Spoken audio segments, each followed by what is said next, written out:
ഇത് PK ഷംസുദ്ദീൻ, ഷക്കീല ഷംസുദ്ദീൻ ദമ്പതികൾ. Confused ആവണ്ട, എൻ്റെ വാപ്പയുമ്മയാണ് കേട്ടോ. 38 വർഷമായി അവരുടെ കല്യാണം കഴിഞ്ഞിട്ട്. നിങ്ങളിപ്പോൾ ഓർക്കുന്നുണ്ടാവും ഞാൻ എന്തിനാ ഇതൊക്കെ പറയുന്നതെന്ന്. എല്ലാത്തിനും ഓരോ കാരണങ്ങളുണ്ടാവുമല്ലോ. ഇത്രയും വർഷങ്ങൾക്കിടയിൽ ഇവർ നല്ലൊരു യാത്ര പോയിട്ടുണ്ടാവില്ല. മിക്ക മിഡിൽ ക്ലാസ് പേരൻസിനെയും പോലെ രണ്ടറ്റം കൂട്ടിമുട്ടിക്കാനുള്ള ഓട്ടത്തിനിടയിൽ, മക്കളെ വളർത്തിയെടുക്കാനുള്ള പരക്കം പാച്ചിലിനിടയിൽ അവർ അവർക്ക് വേണ്ടി ജീവിക്കാൻ മറന്നുപോയി. അങ്ങനെയുള്ള അവരെയും അവരുടെ മക്കളെയും പേരക്കുട്ടികളെയൊക്കെ ആയിട്ട് ഒരു യാത്ര പോകുന്ന കഥയാണിത്. നമ്മുടെ ആദ്യത്തെ പേഴ്സണൽ ട്രാവൽ വ്ലോഗ് കൂടെയാണ് കേട്ടോ. മൂന്നാറിലെ പറക്കാട് നാച്ചുറൽ റിസോർട്ടിലായിട്ടാണ് നമ്മുടെ യാത്ര.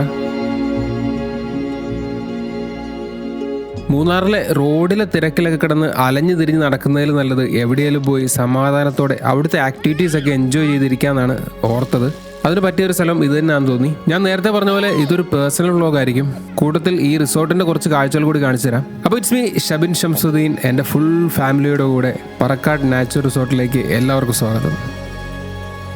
ഒരു ദിവസം വൈകുന്നേരം 4 മണിയൊക്കെ ആയപ്പോഴാണ് നമ്മൾ പറക്കാട് നാച്ചുറൽ റിസോർട്ടിൽ എത്തിയത്. മൂന്നാറിൻ്റെതായ മൂടിക്കെട്ടലുകളൊന്നും ഇല്ലാതെ നല്ല തെളിഞ്ഞ കാലാവസ്ഥയായിരുന്നു. റിസോർട്ടിന്റെ ഉള്ളിലേക്ക് കയറുമ്പോൾ ഫസ്റ്റ് നമ്മൾ കാണുന്നത് ഇവരുടെ തന്നെ ഒരു ജ്വല്ലറിയൊക്കെയാണ്. പിന്നെ മൊത്തത്തിൽ ഒരു ട്രഡീഷണൽ ടച്ചുള്ള രീതിയിലാണ് അറേഞ്ച്മെന്റ്സും കാര്യങ്ങളൊക്കെ. ചെക്ക് ഇൻ ഫോർമാലിറ്റീസ് ഒക്കെ തീർത്തിട്ട് റൂമിലേക്ക് പോയി. മിഥുനം സിനിമയെ അനുസ്മരിപ്പിക്കുന്ന രീതിയിലുള്ള ക്രൗഡ് കൂടെ ഉള്ളത് കൊണ്ട് ഞങ്ങൾക്ക് 4 റൂം എടുക്കേണ്ടി വന്നു. അതും ഇവിടുത്തെ പ്രസിഡൻഷ്യൽ സൂട്ടാണ് കിട്ടിയത്. ഒരു സൂട്ടിൽ 2 കോട്ടും 2 ബെഡും ഒക്കെ ഉണ്ട് കേട്ടോ. അതുകൊണ്ട് തന്നെ ഒരു സൂട്ടിൽ 2 ഫാമിലിക്ക് ഈസി ആയിട്ട് സെറ്റ് ആവും. 28,000 രൂപ റേഞ്ചിലൊക്കെയാണ് ഇതിന്റെ റെന്റ് വരുന്നത്. പിന്നെ ഈ റിസോർട്ടിന്റെ പ്രധാനപ്പെട്ട ഒരു അട്രാക്ഷനായ ഗോൾഡ് പൂശിയ വാട്ടർ ക്ലോസറ്റും ഈ സ്യൂട്ടിൽ തന്നെയാണുള്ളത് കേട്ടോ. പിന്നെ ആ സ്യൂട്ടിന്റെ താഴെയായിട്ട് ഒരു മിനി പ്രസിഡന്റ് സ്യൂട്ട് കൂടെ ഉണ്ട്. മുകളിലുള്ള അത്രയും സൗകര്യമൊന്നും ഇല്ലെങ്കിലും 2 ഫാമിലിക്ക് ഈസി ആയിട്ട് സെറ്റ് ആവുന്ന ഒരു സ്യൂട്ടാണതും. പിന്നെ ഞാൻ മുമ്പ് പറഞ്ഞ പോലെ ഫുള്ളി ഒരു ട്രഡീഷണൽ രീതിയിലാണ് ഇവരിതിനെ സെറ്റ് ചെയ്തേക്കുന്നത്. പിന്നെ ഈ സ്യൂട്ട് റൂംസിന്റെ മെയിൻ അഡ്വാൻറ്റേജ് എന്ന് പറഞ്ഞാൽ നല്ല വിശാലമായ ബാൽക്കണി ഉണ്ട്. അവിടെ നിന്നാൽ മൂന്നാറിലെ കിഡിലൻ തേയിലത്തോട്ടങ്ങളും അങ്ങ് ദൂരെ നിൽക്കുന്ന മലനിരകളും ഒക്കെ നല്ല രീതിയിൽ കാണാൻ പറ്റും. റൂമിലൊക്കെ എത്തുന്ന ഫ്രഷ് ആയപ്പോഴത്തേക്കിനും സൺസെറ്റ് ആയി. നല്ല തെളിഞ്ഞ അന്തരീക്ഷമായതുകൊണ്ട് നല്ല വൃത്തിയുള്ളൊരു സൺസെറ്റ് അവിടെ നിന്ന് ആസ്വദിക്കാൻ പറ്റി. സൺസെറ്റ് കഴിഞ്ഞ് ഒരു ചായയൊക്കെ കുടിച്ചിട്ട് സൊറ പറഞ്ഞിരിക്കുമ്പോഴാണ് മുകളിൽ നിന്ന് കൊട്ടും പാട്ടും ഒക്കെ കേട്ടത്. വൈകിട്ടത്തെ ക്യാമ്പ് ഫയറും പാർട്ടിയൊക്കെ അവിടെ ഓൺ ആയിട്ടുണ്ട്. മൂന്നാറിന്റെ ജനുവരിയിലെ കുത്തുന്ന രാത്രികാല തണുപ്പിന് ക്യാമ്പ് ഫയർ ഒക്കെ ഒരു മസ്റ്റ് നീഡഡ് സംഭവം തന്നെയാണ്. കൂട്ടത്തിൽ പാട്ടും മേളവും ലൈറ്റ് ഷോസും ഒക്കെ ആയപ്പോൾ എല്ലാവരും കൂടെ ഓണായി. ഇതുവരെ എക്സ്പീരിയൻസ് ചെയ്തിട്ടില്ലാത്ത രീതിയിലുള്ള ഒരു സെറ്റപ്പ് ആയതുകൊണ്ട് എൻ്റെ വാപ്പയമ്മയും ഇതെങ്ങനെ എടുക്കുമെന്ന് ഒരു കൺഫ്യൂഷൻ എനിക്കുണ്ടായിരുന്നു. പക്ഷേ പ്രതീക്ഷകളെയൊക്കെ തകിടം മറിച്ച് ഏറ്റവും അധികം അത് എൻജോയ് ചെയ്ത് അവരായിരുന്നു.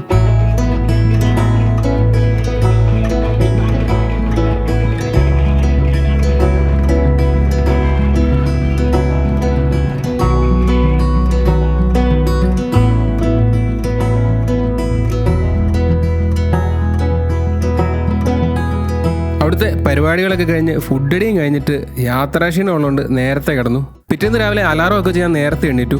മൂന്നാറല്ലേ, ഇവിടുത്തെ സൺറൈസ് നമ്മൾ ബാക്കി എന്തൊക്കെ മിസ് ചെയ്താലും മിസ് ചെയ്താത്തൊരു സംഭവമാണ്.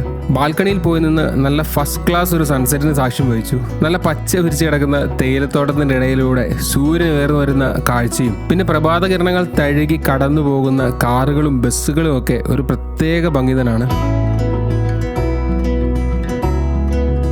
സൺറൈസ് ഒക്കെ ആസ്വദിച്ചിട്ട് ബ്രേക്ക്ഫാസ്റ്റ് കഴിക്കാൻ പോയി.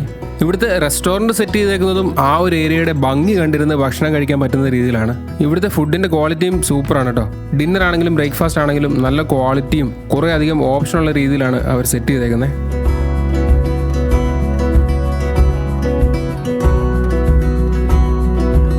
ഇനി ഇവിടുത്തെ മെയിൻ അട്രാക്ഷൻസ് കാണിച്ചു തരാം. കുറേ ഏരിയയിലായിട്ടാണ് ഈ റിസോർട്ട് സ്ഥിതി ചെയ്യുന്നത്. ഇവിടെ തന്നെ കുറേ ആക്ടിവിറ്റീസ് ഇവർ സെറ്റ് ചെയ്തിട്ടുണ്ട്. നമ്മുടെ റൂമിനോട് ചേർന്ന് തന്നെ ഒരു കിഡ്സ് പ്ലേ ഏരിയ ഉണ്ട്. പിന്നെ അതിൻ്റെ തൊട്ടടുത്തായിട്ട് സ്വിമ്മിംഗ് പൂളും. പിന്നെ ഇവിടുന്ന് കുറച്ച് മാറിയാണ് ഇവിടെ പ്രകൃതിയുമായിട്ടൊക്കെ ഇഴുകിച്ചേർന്ന രീതിയിലുള്ള ആക്ടിവിറ്റി സെന്ററും ഇവർ സെറ്റ് ചെയ്തേക്കുന്നത്. അവിടേക്കാണ് നമ്മളിനി പോകുന്നത്. ഇവിടുന്ന് ഒരു ജീപ്പിൽ കയറി വേണം അങ്ങോട്ട് പോകാനായിട്ട്. ഏകദേശം 10 മിനിറ്റ് ഒക്കെ എടുക്കുന്ന യാത്രയാണ് അവിടെ വരെ എത്താനായിട്ട്. ഒരു പ്രത്യേക മൂടുള്ള സ്ഥലമാണ്. കുറേ ആക്ടിവിറ്റീസ് ഉണ്ട് അവിടെ. റോപ്പ് വാക്കിംഗ്, റോപ്പ് സൈക്ലിംഗ്, പിന്നെ റെയിൻ വാട്ടർ ഡാൻസ്, അങ്ങനെ പലതും. ഫോട്ടോസൊക്കെ എടുക്കാനാണെങ്കിൽ അതിന് പറ്റിയ കുറേ അധികം ഫ്രെയിംസ് ഉണ്ട് അവിടെ. പിന്നെ ഇവിടെയാണ് ഈ റിസോർട്ടിലെ യുണീക്ക് അട്രാക്ഷനായ കേവ് ഹൗസ് ഉള്ളത് കേട്ടോ. ഒറ്റപ്പെട്ട് കിടക്കുന്ന ഒരു സ്ഥലത്ത് ചുറ്റും ഒരു കാടിന്റെ ആംബിയൻസിലാണ് ഇവരിത് പ്ലേസ് ചെയ്തിരിക്കുന്നത്. ശരിക്കും ഒരു ഗുഹയുടെ ഉള്ളിൽ താമസിക്കുന്ന ഫീലൊക്കെ കിട്ടും കേട്ടോ. 35,000 രൂപയ്ക്കാണ് ഒരു ദിവസം ഇതിന്റെ റെന്റ് വരുന്നത് കേട്ടോ. കുറേ പൂക്കളും ചെടികളും ഒക്കെ ആയിട്ട് നല്ല കളർഫുൾ ആംബിയൻസ്.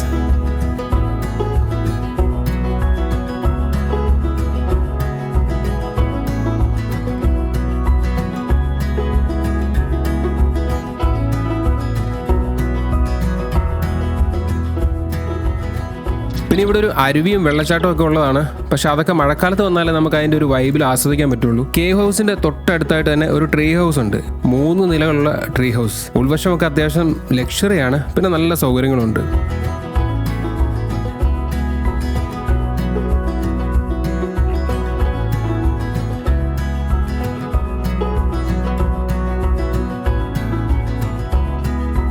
എല്ലാവരുമായി അതിലേക്ക് കറങ്ങി നടന്നിട്ട് തിരിച്ച് റൂമിലെത്തി.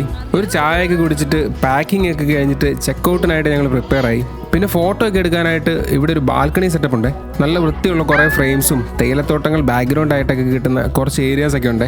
അതിൽ കുറച്ച് നേരം കറങ്ങിയൊക്കെ കടന്ന് ഫോട്ടോസും വീഡിയോസും ഒക്കെ എടുത്തു. പിന്നെ ഞാൻ തുടക്കത്തിൽ പറഞ്ഞ പോലെ ഇതൊരു പേഴ്സണൽ വ്ലോഗാണേ. നിങ്ങൾക്ക് എത്ര പേർക്ക് അത് കണക്റ്റ് ആയെന്ന് എനിക്കറിയത്തില്ല. പക്ഷേ ഞാനിത് ചെയ്യാനൊരു കാരണമുണ്ട്. നമ്മളൊക്കെ തനിച്ചും മൈക്രോ ഫാമിലി ആയിട്ടൊക്കെ യാത്ര ചെയ്യാറുണ്ട്. അവയുടെയൊക്കെ വീഡിയോസും ഫോട്ടോസും ഒക്കെ എടുക്കാറുണ്ട്. പക്ഷേ കുടുംബത്തിലെ എല്ലാവരുമായിട്ട് യാത്ര ചെയ്യാൻ പലപ്പോഴും സാധിക്കാറില്ല. അതിന് മെയിൻ കാരണം പലരും നമ്മുടെ നാട്ടിൽ ഇല്ല എന്നുള്ളതാണ്. ഞങ്ങളെ സംബന്ധിച്ച് വർഷങ്ങൾക്ക് ശേഷമാണ് എല്ലാവരും ഒന്നിച്ചു കൂടുന്നൊരു സാഹചര്യം ഉണ്ടായത്. ഈ വീഡിയോ ഇവിടെ കിടക്കട്ടെ. വർഷങ്ങൾക്ക് ശേഷം അല്ലെങ്കിൽ തലമുറകൾക്ക് ശേഷവും എല്ലാവർക്കും കാണുകയും ഓർക്കുകയൊക്കെ ചെയ്യാമല്ലോ. നിങ്ങൾക്കും ഇങ്ങനെയൊക്കെ ഒത്തുകൂടാൻ സാധിക്കട്ടെ.